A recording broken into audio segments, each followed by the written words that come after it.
अस्सलाम वालेकुम नाज़रीन, मैं हूं शेख रहमत अली। आप देख रहे हैं क्राइम टुडे न्यूज़। नाज़रीन, जहां पर वक्फ बोर्ड पर सवाल उठ रहे हैं, वक्फ बोर्ड की जानिब से लापरवाही का मुजाहरा किया जा रहा है और हुकूमत को बदनाम करने की एक नई साजिश की जा रही है वक्फ बोर्ड के ज़रिए। क्या कुछ लोग हुकूमत को बदनाम करने की साजिश रच रहे हैं? क्या कैद चंद्रशेखर राव को हराने की एक साजिश रची जा रही है वक्फ बोर्ड डिपार्टमेंट में? क्या है सारा माजरा? आइए हम सुनते और समझने की कोशिश करते हैं किस तरह से वक्फ बोर्ड की लापरवाही देखने को मिल रही है। इस रिपोर्ट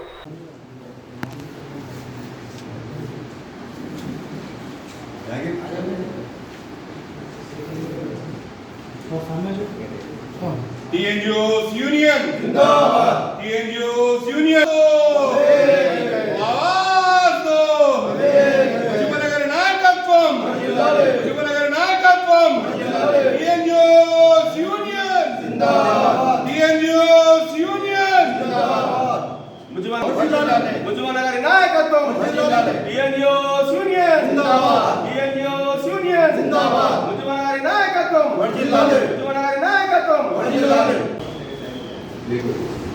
इलेक्ट्रॉनिक और प्रिंट मीडिया के खिदमत में सलाम पेश करते हुए आज बिलखुसूसी इलेक्ट्रॉनिक और प्रिंट मीडिया की ये प्रेस मीटिंग तेलंगाना स्टेट वक्फ बोर्ड के ताल्लुक से रखी गई है।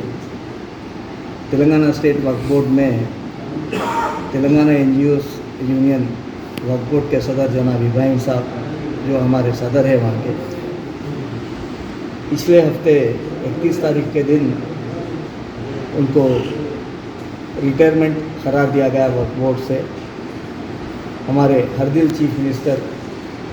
अजीज़ चीफ मिनिस्टर जनाब KCR साहब, कोपुला ईश्वर साहब, महमूद अली साहब और तेलंगाना NGOs सेंट्रल यूनियन के सदर जनाब राजेंद्र साहब, हमारी रिक्वेस्ट पर हुकूमत जो सरकारी मुलाजिमीन की रिटायरमेंट की एज थी 58 साल, उसको जियो नंबर 45 के ज़रिए से 31 मार्च 2021 में चीफ मिनिस्टर साहब 3 साल बढ़ाकर 61 साल रिटायरमेंट की एज किए थे।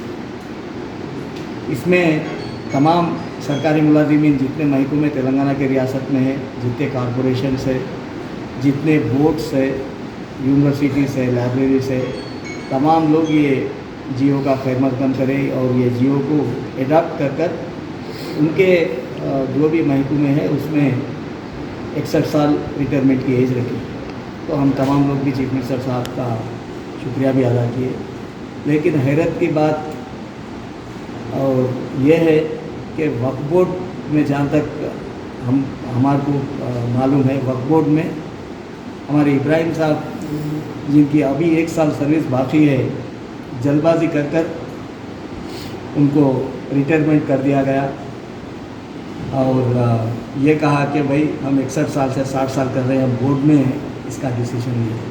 मैं आपके ज़रिए से वक्फ बोर्ड के ज़िम्मेदारान को ये बताना चाह रहा हूँ कि तेलंगाना के चीफ मिनिस्टर साहब, तेलंगाना की हुकूमत जब कोई एक जियो अगर देती है तो वो तमाम सरकारी मुलाजिमीन को तेलंगाना की रियायत को मद्देनज़र रखते हुए उनके भलाई के लिए देती है।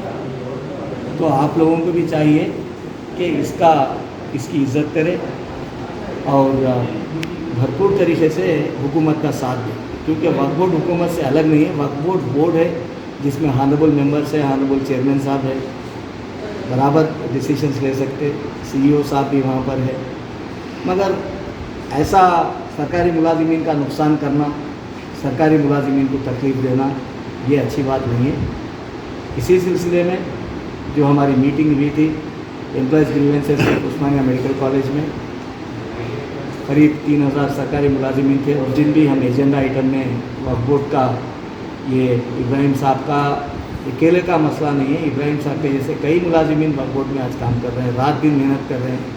उनके मेहनत से, उनके मशक्क़त से आज वक्फ बोर्ड चल रहा है। सब लोग नीचे अटेंडर से लेकर ऑफिसर तक काम कर रहे हैं। लेकिन एक आदमी को टारगेट करना, एक आदमी को मद्देनज़र रखना या एक यूनियन को टारगेट करना, ये अच्छी बात नहीं है। बहरहाल वो मीटिंग में भी इसकी बात की गई थी।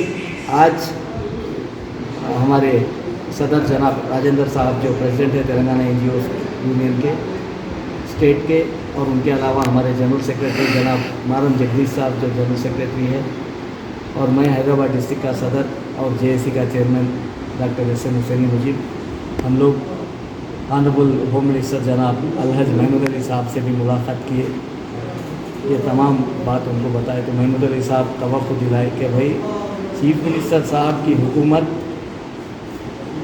रियाय के लिए, तेलंगाना सरकारी मुलाजिमीन के लिए हर वक्त साथ है और ऐसे जस्टिफाइड जो भी रिक्वेस्ट रहेंगी या डिमांड रहेगा ज़रूर व ज़रूर हम इसकी कदर करेंगे इंशाल्लाह। और आपकी जो भी तकलीफ़ है वो हम जल्द से जल्द दूर करेंगे, उनके तवक्को दिए, मैं उनका बेहद शुक्रगुजार हूँ। फिर उसके बाद में हमारे माइनॉरिटीज़ मिनिस्टर जनाब कोकुलेश्वर साहब से भी मुलाकात किए, वहाँ पर भी बातचीत की गई, वहाँ पर भी रिप्रेजेंटेशन दिए, वहाँ पर भी रिप्रेजेंटेशन में हम लोग ये आप देख सकते हैं इस रिप्रेजेंटेशन के ज़रिए से, तो उन्होंने भी हैरत में थे ऐसा कैसा हो सकता। हम बोले ऐसा हुआ तो वो भी बोले मैं जल्द से जल्द बात कर इंशाल्लाह आप तमाम लोगों को इंसाफ करूँगा बोलकर। तो हमको भरपूर भरोसा है हमारे चीफ मिनिस्टर साहब के ऊपर, क्योंकि चीफ मिनिस्टर साहब तो पहले से ही अखिलतों के साथ हैं। हुकूमत एक तरफ से अखिलतों के साथ बेहतरीन मुजाहरा कर रही है। आप देखें असम्बली में भी कई जो लीडर से बात किए, MLAs बात किए, हुकूमत का सराहना करें। जो आज माइनॉरिटीज़ की हालत है दूसरे रियासतों से बहुत बेहतर है और बेहतरी की कोशिश चीफ मिनिस्टर साहब कर रहे हैं। एक तरफ से हुकूमत हर तरीके से माइनॉरिटीज़ को तवक्को दिला रही है कि भाई हम आपके साथ हैं, पढ़ाई के मामले में या डबल बेडरूम के मामले में या मुलाजिमत के मामले में या सिक्योरिटी के मामले में या दीगर जितने भी चीज़ें हैं। आज एक बहुत दरिया दिली का मुजाहरा कर सबके साथ हमारी हुकूमत दे रही है, मगर ऐसे छोटे छोटे चीज़ें तंग दिली जो ये हरकत है इससे हुकूमत का नाम भी ख़राब होने का अंदेशा है। लिहाजा मैं मेरे मुलाजिमीन से, वक्त के मुलाजिमीन से भी मेरी अदबन गुजारिश है, आप लोग जल्दबाजी मत करिए, काम करिए, इंशाल्लाह ज़िम्मेदारी से काम करिए। रही बात आपके ऑफिसर्स की, वो ज़िम्मेदारी हमारे ऊपर छोड़ दीजिए। हम ज़रूर व ज़रूर आपको जब तक इंसाफ नहीं मिला हम आपके साथ हैं, इंसाफ दिलाएंगे इंशाल्लाह। और मेरे को भरोसा भी है, चेयरमैन साहब से भी मेरी गुजारिश है कि आप इस मामले में रोशनी डालिए। आप पढ़े लिखे हैं, क़ानून कायदा क्या है आपको मालूम है। CEO साहब से भी मैं गुजारिश कर रहा हूँ, क्योंकि तेलंगाना NGOs का ये उसूल रहा कि अदब कायदे में रहकर सलाम दुआ में हमारा काम हो जाना, क्योंकि हम कोई ब्लैकमेलर नहीं है, हम लोग डंके के चोट पे काम करने वाले हैं। इससे पहले भी आप लोग देखें हमारे काम का तरीक़ा, इंशाल्लाह आने वाले वक्त भी आप लोग देखेंगे।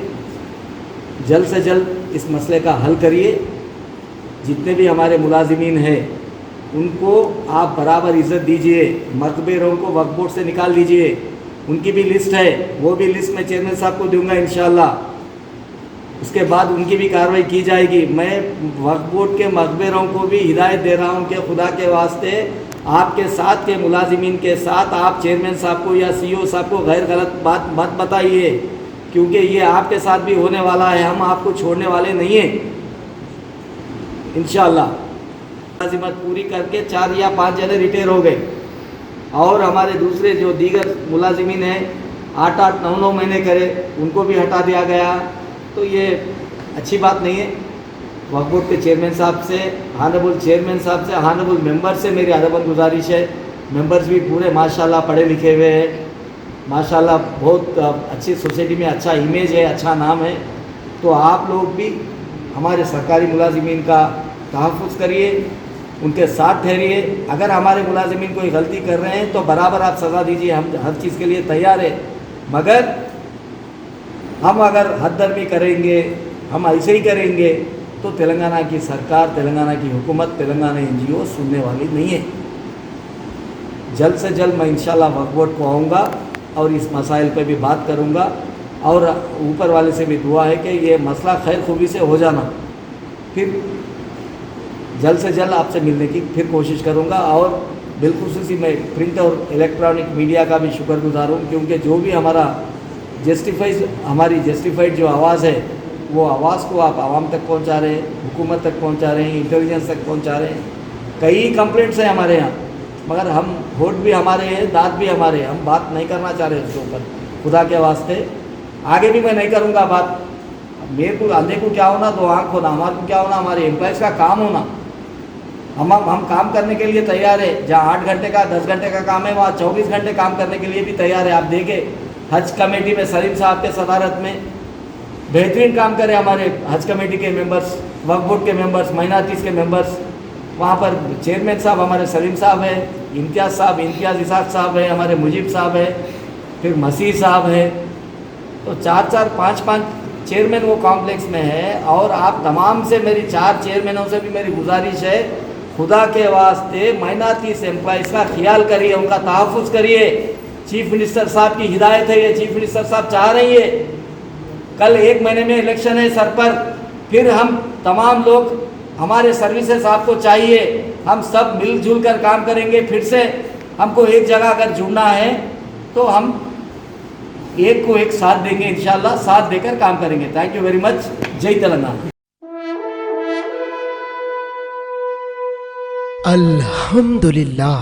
अपने मुक़द्दस नाम की तरह हर दुल्हा दुल्हन की हयात नौ के आगाज का बावखार नाम HKGN फर्नीचर्स। जी हाँ, HKGN फर्नीचर्स NRIs कारनशीन फैमिलीज के लिए दीदाजेब, शानदार, शाहकार, मजबूत और पायदार, दिलकश और दिलनशीं शादी के फर्नीचर का सबसे बड़ा शोरूम अब Shastripuram king colony main road के पुरसुकून माहौल में। पसंद फरमाइए आपकी शहजादी के लिए खूबसूरत जहेज का मुकम्मल फर्नीचर सिर्फ 29,999 रुपए में। जी हाँ, 29,999 रुपीस।